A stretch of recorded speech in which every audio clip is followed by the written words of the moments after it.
ဒါက MacBook ဒီမှာ iPhone iPad ဒီလိုမျိုး base model ရှိခဲ့ဘူးလားမှတ်မိကြသေးလားဥပမာ2019လောက်တော့နောက်ဆုံးထွက်ခဲ့တဲ့ 12-inch MacBook လိုမျိုးပေါ့တိတ်မကြခင်မှာလဲ budget MacBook တွေထပ်ပြီးတော့မြင်လာရနိုင်သည်ရှိလာမယ့် match လ4ရက်နေ့မှာ special Apple experience ဆိုတဲ့ event ထပ်လုပ်မယ်ဆိုပြီးတော့ကြေညာသွားတယ်ဒီတစ်ခါတော့နည်းနည်းထူးဆန်းနေ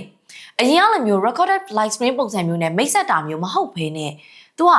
နာမည်တိုင်းပဲမီဒီယာတွေဘာတွေနဲ့ဟိုမှာဒါလက်တွေ့ user experience ပုံစံမျိုးနဲ့လုပ်သွားမယ်ပုံစံမျိုးပဲ New York, London, Shanghai တို့လိုမျိုးမြို့ကြီး၃မြို့စလုံးမှာတပြိုင်တည်းလုပ်သွားပြီးတော့ online streaming ရှိမရှိကတော့တေချာတော့ပြောမသွားဘူးဘာတွေမိတ်ဆက်ဖို့မျှော်လင့်လို့ရမလဲဆိုတော့အခု rumors တွေထွက်ထားတဲ့အတိုင်းပဲ iPhone 70e MacBook Pro မှာ M5 Pro, M5 Max version တွေပြီးတော့ iPad 12 Gen တွေ iPad Air မှာ8 Gen တွေအပြင် budget MacBook တွေကမြင်လာရနိုင်ခြေရှိကျန်တာတွေကတော့ရှိပြီးသား line-up ကိုမှ upgrade ပြန်လုပ်မဲ့ကောင်းနေဆိုတော့ထူထူထူတော့မပြောတော့အဓိကရင်ခုန်ရမှာအသစ်တစ်ဖန်ပြန်မြင်ရဖို့ရှိတဲ့ budget MacBook တွေပဲဆိုတော့အရင်တော့ပုံစံတွေကိုပြန်ကြည့်လိုက်ရအရင်တော့ MacBook base model ဆိုတာ Air model အထက်မှာရှိပြီးတော့ Air model ရဲ့အရင် fan မပါဘဲနဲ့ထုတ်ခဲ့တဲ့ MacBook တွေလို့ပြောရင်လည်းမမှား fan မပါတဲ့အတွက်ကြောင့်မလို့ premium ဆက်ဆက်ပို့ပါနဲ့လူကြိုက်လဲများခဲ့တယ်။ Huawei ဘိုင်းမှာဆိုရင်လည်းဒါနောက်ဆုံးပေါ်နည်းပညာတွေနဲ့သုံးပြီးတော့မှထုတ်ထားခဲ့တာအဲ့တော့ဥပမာအနေနဲ့ပြောရမယ်ဆိုရင် Air model မှာမသုံးတဲ့high resolution retina display နဲ့ butterfly keyboard တွေလိုမျိုးပေါ့အဲ့တော့ line နဲ့ပြကြည့်မယ်ဆိုရင်လည်း Air model အထက်မှာရှိတယ်ဈေးလဲပိုကြီးခဲ့တယ်ဒီလိုမျိုး premium ဆန်ဆန်နဲ့ Air model အထက်မှာရှိတဲ့ MacBook တွေက2019နောက်ပိုင်းလောက်မှာဆက်မထွက်လာတော့ဘာလို့လဲဆိုတော့ကောင်းတဲ့အချက်တွေထက်ဆိုးတဲ့အချက်တွေကပိုများနေခဲ့လို့ဥမာသူ့မှာသုံးမိထားတဲ့ butterfly keyboard ဆိုရင်သူကပို့ပပနဲ့ futuristic ပုံစံမျိုးရှိရဆိုပေမဲ့ဖုံဖုံလေးတမုံလောက်တောင်မှဝင်သွားမယ်ဆိုရင် key တွေကပ်ပြီးတော့ဆိုင်းလို့အဆင်မပြေတော့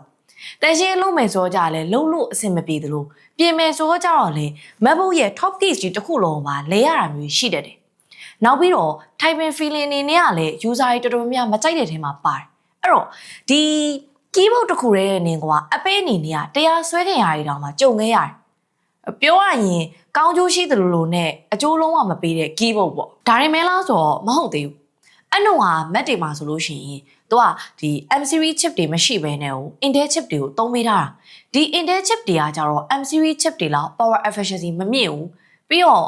တာမယ်ပိုင်းမှာဆိုလို့ရှိရင်လည်းတိတ်ပြီးတော့မထိန်းနိုင်ကြသေးဘူး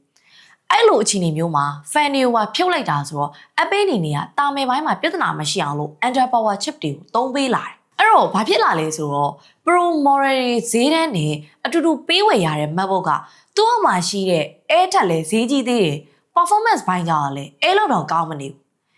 heat အတွက်ကိုမတက်အောင်လို့ပေးစရလို့ပြောရလဲ heat ကလည်းတက်သေးရပဲပို့ပ premium channel ဆိုရင်နောက်ွယ်မှာဒီလိုမျိုး performance ဘိုင်းအားနေတာပြီးတော့ keyboard တွေအဆင်မပြေတာပါဖို့အတွက် battery short ခံရတာ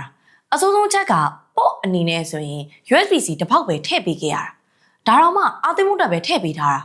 ပြီးတော့သူ့အောက်မှာဈေးပိုတတာတဲ့ Air နဲ့ရှင်းမယ်ဆိုရင်တော့ပို့ပြီးတော့မှတာသွားတဲ့အချက်ကဒီဇိုင်းပိုင်းပိုဆန်းသစ်သွားတာနဲ့ပိုပါရလောက်ပဲရှိခဲ့တာဒီလိုမျိုးအားနည်းချက်တွေရှိတာကြောင့်မလို့လဲMacBook 2019 model ရဲ့နောက်မှာရိုးရိုး MacBook တွေဆက်မထွက်လာတော့ပြီးတော့ M series chip နဲ့လာတဲ့အဲ့ဒီပေါက်လာတာကြောင့်မို့လဲပါမှာပေါ့ဒါကအရင်အကြောင်းတွေကိုမှန်းမိမှာဆိုလို့ပြန်ပေါ်ပေးရဒီလိုမျိုးနာမည်ဆိုးနဲ့ကြော်ကြခဲ့တဲ့ MacBook တွေကိုလာမယ့်2026နှစ်ဝက်လောက်မှာ Apple ဘက်ကနေပြီးတော့မှပြန်ပြီးအသက်သွင်းလာတော့မှာဒါမဲ့အရင်လိုမျိုး Air model ရဲ့အထက်မှာထားမှာမဟုတ်ဘဲနဲ့ iPad တွေလိုမျိုးပြန်ပြီးတော့မှထုတ်ဖို့ပြင်နေကြတာ iPad တွေမှာဆိုရင် iPad mini ပြီးရင်ရိုးရိုး iPad တွေကို base model အနေနဲ့ထားပြီးတော့မှသူ့ရဲ့အထက်မှာ iPad Air ဘာညာရှိအဲ့တော့ MacBook တွေမှာဆိုရင်လည်းရိုးရိုး MacBook တွေကို base model အနေနဲ့ထားပြီးတော့သူ့ရဲ့အထက်မှာ Air နဲ့ Pro model ထားမယ်ဆိုပြီးတော့ Apple ဘက်ကကြံနေပြီဆိုတာထက်အကောင့်တွေဖုံးနေပါပြီအရင်လိုမျိုးနောက်ဆုံးပေါ် premium ဘာညာမဟုတ်တော့ဘဲနဲ့ Chromebook တို့ PC တို့သုံးနေတဲ့ iPhone user တွေအတွက်ကိုပို့ပြီးတော့မှဥတီလိမ့်မယ်အဲ့လိုသဖြင့် iPhone ကင်ပြီးတော့မှ personal computer မရှိတဲ့ user တွေအတွက်ကိုပို့ပြီးတော့ target ထားလိမ့်မယ်Air model တွေကတော့အများကြီးတိုးတက်အောင်မြင်အောင်လုပ်ထားနိုင်တာဆိုတော့အရင်လိုမျိုး MacBook model လိုမျိုးပြစ်ချက်သိမ့်မရှိဘူးတော့မျှော်လင့်ရမယ် size အနေနဲ့ကတော့ 12.9 ဒါမှမဟုတ်30လောက်နဲ့လာလိမ့်မယ်ပြီးတော့ design တွေနေကတော့ Air design နဲ့ပဲလာမလား ဒါမှမဟုတ်သူ့ထက်ပဲပိုပါမလားဆိုတော့စောင့်ကြည့်ရအောင်ပါခါလာနေနေကတော့ iPad တွေမှာလိုမျိုးလူငယ် vibe အပြည့်နဲ့သုံးပေးလာဖို့တော့ရှိရယ်ပြီးတော့ event color theme ကလည်းအဝါအစိမ်းအပြာနုဆိုတော့အရင်ကမြင်နေကြ MacBook color တွေနဲ့မတူဘဲနဲ့ဟိုဒါ fancy ဆက်ဆက် color မျိုးတွေနဲ့ MacBook တွေကိုမြင်လာရဖို့တော့ရှိမယ်လို့ထင်တယ်ပြီးတော့ education ဘက်ကိုဦးတည်ပြီးတော့မှရောင်းလောက်မယ်လို့လည်းထင်တယ်performance ဘိုင်းအနေနဲ့ကြည့်မယ်ဆိုရင်လည်း60 Pro series တွေမှာသုံးပေးထားတဲ့ A80 Pro chip ဒါမှမဟုတ်ရင်70 Pro series တွေမှာသုံးပေးထားတဲ့ A90 Pro chip နဲ့လာဖို့ရှိလောက်တယ်အဲ့တော့ပြောချင်တာက M series ဆိုတာထက် A series ကိုအသားပေးပြီးတော့မှလာဖို့တေချာတော့တော့ရှိနေပြီဒီလိုမျိုးသုံးပေးပြီးတော့မှဒေါ်လာ800နေတာတကယ်လာမယ်ဆိုရင်တော့တကယ်ကို game changer ပဲတခုပဲအရင် MacBook တွေလိုမျိုး USB-C တစ်ပေါက်တည်းမဖြစ်ဖို့တော့မျှော်လင့်ရမှာပဲMemory လိုမျိုး USB-C ကိုမှနှစ်ပေါက်ဒါမှမဟုတ်ရင် message ပါလာရင်တော့ပိုကောင်းတာပေါ့အခုကြည့်နေတဲ့သူတွေရောနောက်ထွက်လာမဲ့ MacBook ရဲ့ base model တွေကိုဘယ်လိုမြင်လဲအရင် model လိုမျိုးပဲ fail သွားမှာလားဒါမှမဟုတ်ရင် Memory ထက်ကြော်ပြီးတော့မှလူကြိုက်များမယ်လို့ထင်လားကိုယ့်ရဲ့မြင်လေးတွေကိုခုံးမှပြောသားပေးပါ right ပါနောက်တဲ့စိတ်ဝင်စားတဲ့ view နဲ့တူပြန်လာခဲ့ပါမယ်